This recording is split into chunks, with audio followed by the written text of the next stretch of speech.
UP चुनाव 2027 BSP सक्रिय, सपा कांग्रेस में हड़कंप।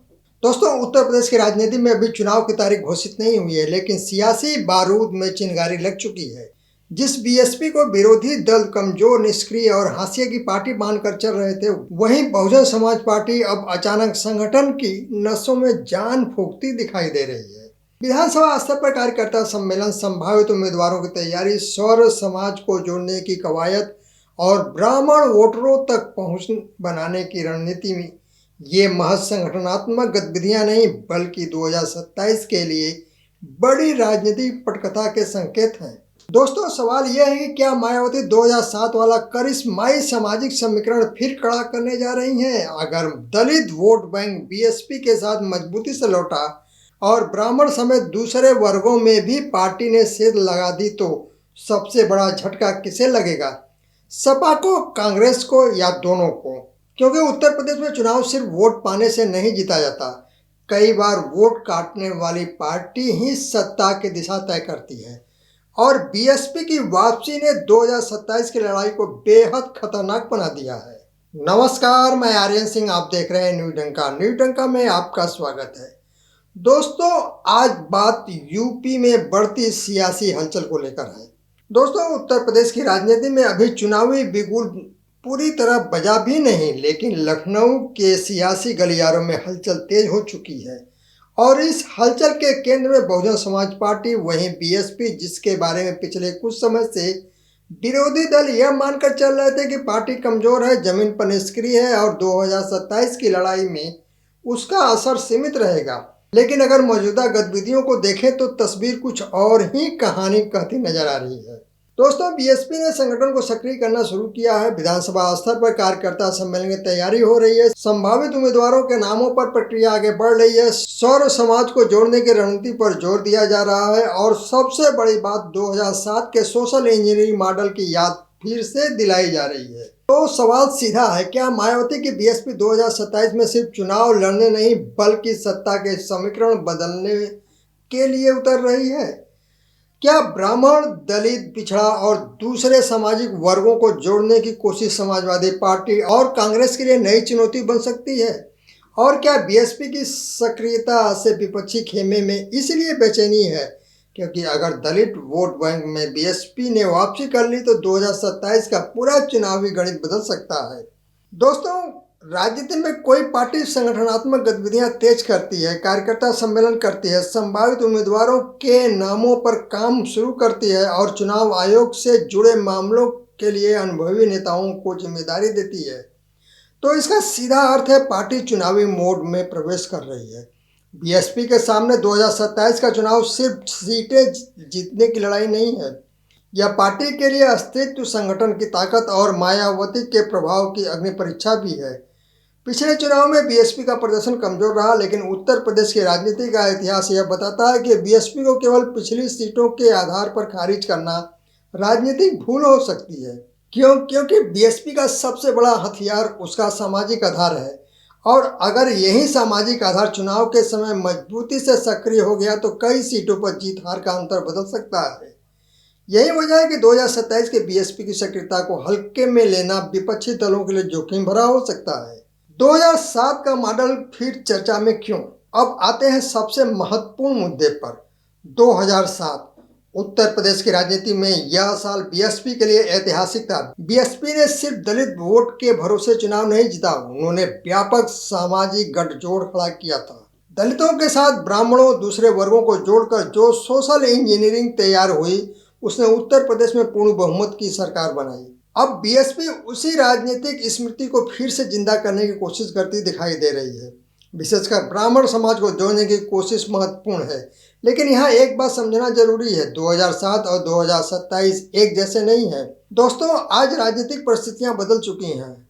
बीजेपी का संगठन पहले से ज़्यादा मजबूत है, समाजवादी पार्टी का अपना मजबूत सामाजिक आधार है, कांग्रेस भी विपक्षी राजनीति में अपनी भूमिका तलाश रही है, और सबसे महत्वपूर्ण, मतदाता पहले की तुलना में ज़्यादा बटा हुआ है और चुनावी मुद्दों के प्रति ज़्यादा प्रतिक्रियाशील है। इसीलिए 2007 का फॉर्मूला कॉपी पेस्ट करके 2027 में वही परिणाम हासिल हो जाएगा, ऐसा मानना जल्दबाजी होगी। लेकिन उस मॉडल की राजनीतिक उपयोगिता को पूरी तरह खारिज करना भी गलती होगी। दोस्तों, अब आते हैं दलित वोट की। उत्तर प्रदेश की राजनीति में दलित वोट किसी भी चुनावी समीकरण का बेहद महत्वपूर्ण हिस्सा है और बीएसपी की सबसे बड़ी राजनीतिक पूंजी यही है। अगर बीएसपी अपने पारंपरिक वोट बैंक को फिर से मजबूती से अपने साथ जोड़ने में सफल रहती है तो सबसे ज़्यादा दबाव किस पर पड़ेगा? समाजवादी पार्टी पर, क्योंकि पिछले कुछ चुनावों में विपक्षी राजनीति में बीजेपी के खिलाफ वोटों के एकीकरण की कोशिश हुई है।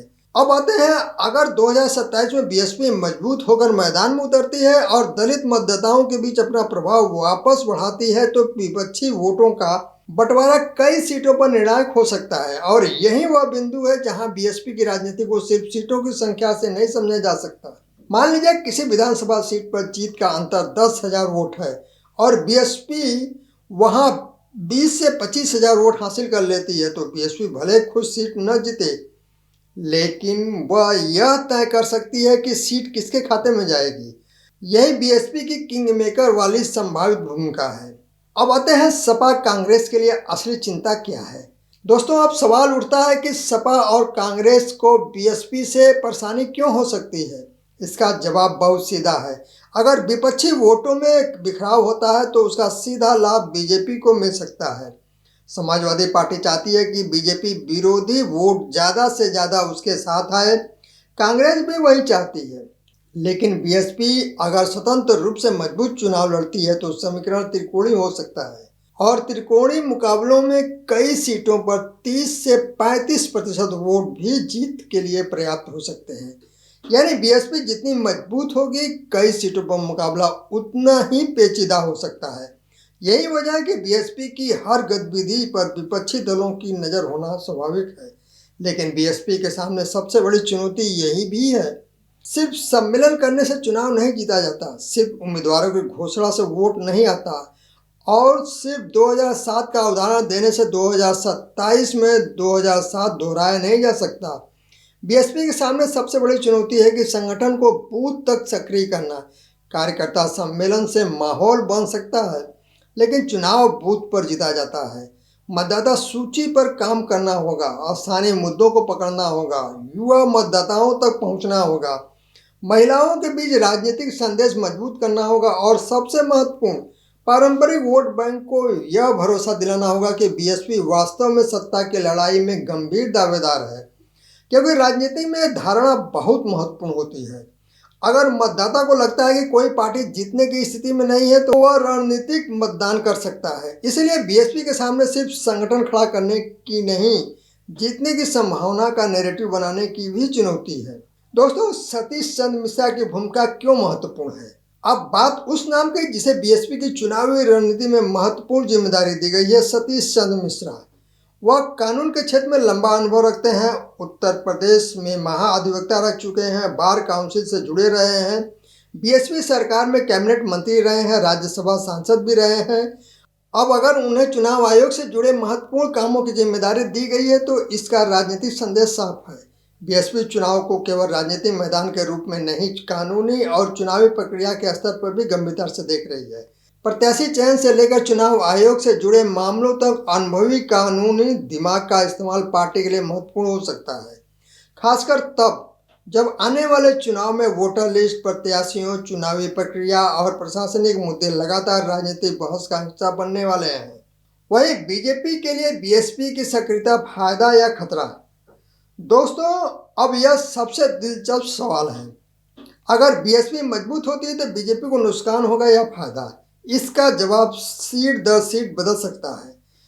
वहीं अगर बीएसपी दलित वोट के साथ साथ ब्राह्मण और अन्य सामाजिक वर्गों में भी पकड़ बनाती है तो यह कई सीटों पर सीधे मुकाबले में आ सकती है।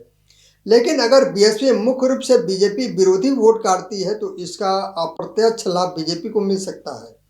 यही उत्तर प्रदेश की राजनीति का सबसे बड़ा गणित है। कौन किसका वोट काट रहा है, यह सवाल कई बार यह तय करता है कि सरकार कौन बनाएगा।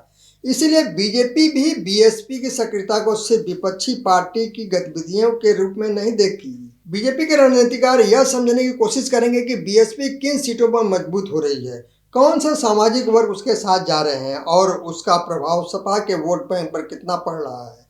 सपा की सबसे बड़ी चुनौती अपना सामाजिक गठजोड़ बचाना। समाजवादी पार्टी के सामने 2027 में पहले से कई राजनीतिक चुनौतियां हैं। उसे अपना पारंपरिक यादव मुस्लिम आधार मजबूत करना है, इसके साथ गैर यादव पिछड़ों में अपनी पकड़ बढ़ानी है, वहीं दलित मतदाताओं तक पहुंच बनानी है और बीजेपी के खिलाफ व्यापक सामाजिक गठबंधन तैयार करना है। अब अगर बीएसपी अलग से दलित और कुछ अन्य सामाजिक समूहों को अपने साथ खींचती है तो सपा के लिए यह समीकरण कठिन हो सकता है। यानी बीएसपी की चुनौती सिर्फ सीटों पर नहीं होगी, वह वोटों के सामाजिक वितरण की चुनौती होगी। दोस्तों, कांग्रेस के सामने क्या संकट है? कांग्रेस के लिए भी कहानी आसान नहीं है। कांग्रेस उत्तर प्रदेश में अपना संगठन मजबूत करने की कोशिश कर रही है, लेकिन अगर बीएसपी अपना अलग मजबूत सामाजिक आधार खड़ा कर लेती है और सपा भी अपने दम पर मजबूत चुनाव लड़ती है तो विपक्षी वोटों का तालमेल सबसे बड़ा सवाल बन सकता है। कांग्रेस के लिए सबसे महत्वपूर्ण प्रश्न होगा, क्या वह 2027 में सपा के साथ तालमेल करेगी, बीएसपी से दूरी रखेगी या कोई व्यापक विपक्षी रणनीति बनेगी? अभी से इन सवालों का जवाब देना जल्दबाजी होगी, लेकिन बीएसपी की सक्रियता ने इन सवालों को और महत्वपूर्ण जरूर बना दिया है। असली लड़ाई वोटों की नहीं, नैरेटिव की है। अब जरा बड़े राजनीतिक फ्रेम को समझिए।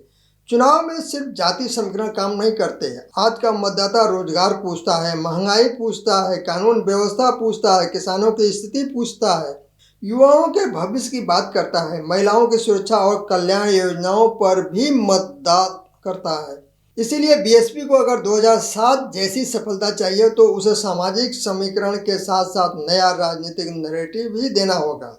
इसके साथ ही मतदाता को यह बताना होगा बीएसपी सत्ता में आएगी तो क्या बदलेगा, युवाओं के लिए क्या करेगी, रोजगार कैसे बढ़ेगा, कानून व्यवस्था को कैसे मजबूत करेगी, किसानों और गरीबों के लिए क्या मॉडल होगा और सबसे महत्वपूर्ण, क्यों बीएसपी? यही सवाल 2027 में पार्टी के सामने सबसे बड़ा सवाल होगा। और अब सबसे बड़ा राजनीतिक ट्विस्ट, दोस्तों, अगर बीएसपी मजबूत होकर चुनाव मैदान में उतरती है, अगर वह अपना पारंपरिक वोट बैंक वापस खड़ा कर लेती है, अगर ब्राह्मण और दूसरे सामाजिक वर्गों में भी उसे समर्थन मिलता है और अगर पार्टी पर्याप्त संख्या में सीटों पर प्रभावी उम्मीदवार उतारती है तो उत्तर प्रदेश का चुनाव सिर्फ बीजेपी बनाम बीएसपी नहीं रहेगा। तीसरा कोण बेहद मजबूत हो सकता है और यही तीसरा कोण कई सीटों पर सरकार बनाने की दिशा तय कर सकता है, क्योंकि उत्तर प्रदेश में कुछ सीटों का मामूली वोट अंतर पूरे सत्ता समीकरण को बदल सकता है। तो 2027 की लड़ाई अभी बहुत दूर है, लेकिन राजनीतिक शतरंज की बिसात बिछनी शुरू हो चुकी है। बीएसपी ने अपनी चाल चल दी है, संगठन सक्रिय हो रहा है, कार्यकर्ता सम्मेलन की तैयारी है, संभावित उम्मीदवारों पर काम हो रहा है, सौर समाज को जोड़ने का प्रयास है, ब्राह्मण समाज तक पहुंच बनाने की कोशिश है और चुनाव आयोग से जुड़े मामलों के लिए सतीश चंद्र मिश्रा जैसे अनुभवी नेता को महत्वपूर्ण जिम्मेदारी दी गई है। अब सवाल यह नहीं कि बीएसपी चुनाव लड़ेगी या नहीं, सवाल यह है बीएसपी 2027 में कितनी ताकत के साथ उतरेगी। क्या मायावती 2007 की सोशल इंजीनियरिंग को नए राजनीतिक रूप में वापस ला पाएंगी? क्या दलित वोट बैंक फिर से बीएसपी के पीछे मजबूती से खड़ा होगा? क्या ब्राह्मण और दूसरे सामाजिक वर्ग बीएसपी के साथ नया समीकरण बनाएंगे? क्या बीएसपी की सक्रियता से सपा कांग्रेस के वोट समीकरण पर असर पड़ेगा? और सबसे बड़ा सवाल, अगर बीएसपी ने उत्तर प्रदेश की राजनीति में अपनी पुरानी जमीन का बड़ा हिस्सा वापस हासिल कर लिया तो 2027 में सत्ता का खेल किसके हाथ से फिसलेगा? दोस्त, क्योंकि उत्तर प्रदेश में चुनाव सिर्फ वोट से नहीं जीता जाता, वोटों के बंटवारे से भी सरकार बनती है। और अगर बीएसपी ने इस बार वोटों के उस बंटवारे को अपने पक्ष में मोड़ दिया तो 2027 का चुनाव एक तरफा मुकाबला नहीं बल्कि उत्तर प्रदेश की राजनीति का सबसे बड़ा त्रिकोणीय महासंग्राम बन सकता है। दोस्तों, याद रखिए, चुनावी मैदान अभी खुला है, लेकिन चालें चलनी शुरू हो चुकी है और बीएसपी की यह चाल सिर्फ बीएसपी की नहीं, पूरे उत्तर प्रदेश के राजनीतिक समीकरण की दिशा तय कर सकती है। तो तस्वीर साफ है, 2027 का चुनाव अभी दूर है, लेकिन उत्तर प्रदेश की सियासी बिसात मोहरे तेजी से सज रहे हैं।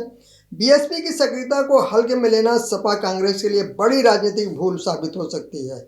अगर मायावती दलित आधार को फिर से मजबूत करती है और सौर समाज खासकर ब्राह्मण वोटरों में सेंध लगाने में सफल होती है तो मुकाबले का पूरा गणित बदल सकता है। सवाल यह है कि वह कितनी सीटों पर किसी को जीतने और किसी को हारने की ताकत रखेगी, क्योंकि यूपी में असली खेल वोटों का नहीं, वोटों के बंटवारे का है और 2027 में यही बंटवारा सत्ता की कुर्सी तय कर सकता है। दोस्तों, अपनी राय कमेंट में जरूर लिखें। अगर आपको यह विश्लेषण तथ्यपूर्ण और उपयोगी लगा हो तो वीडियो को लाइक करें, शेयर करें और हमारे चैनल को सब्सक्राइब करना न भूलें। धन्यवाद।